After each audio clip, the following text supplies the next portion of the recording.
歡迎收睇香港名人1小時新聞。琴日喺2026年2月12日，所有嘅報紙頭條全部都喺祝賀 K 小姐嘅生日。K 小姐生日係本年度全港人民高度關注嘅事情。本台祝願 K 小姐喺新嘅1歲裏，每一日都充滿歡笑同驚喜，喺事業上不斷創造佳績，帶領團隊向前邁進。希望未來嘅日子裏，K 小姐能夠繼續發揮佢嘅領導才能，帶領佢嘅團隊一齊追求更大嘅目標。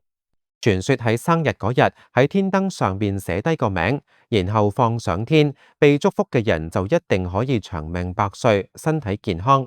你有冇試過喺沙灘度過生日啊？日頭嘅時候，金黃色嘅沙灘，一波波閃閃爍爍嘅海浪，一灣椰影三面海，水鯨天碧處處花。夜晚嘅沙灘更加靚，因為今日嘅主角會喺沙灘度搞佢嘅生日派對。粉絲們用壽星個名放咗天燈，象徵住壽星一世都吉祥如意、平安喜樂。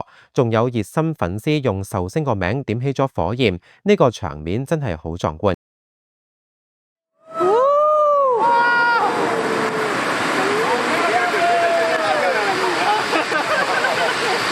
喺另一邊，有位唔願透露姓名嘅隱形富豪承包咗成個廣場為壽星慶祝。天空上面10萬架無人機同時起飛，密密麻麻嘅無人機組成咗壽星個名，呢個場面真係好震撼。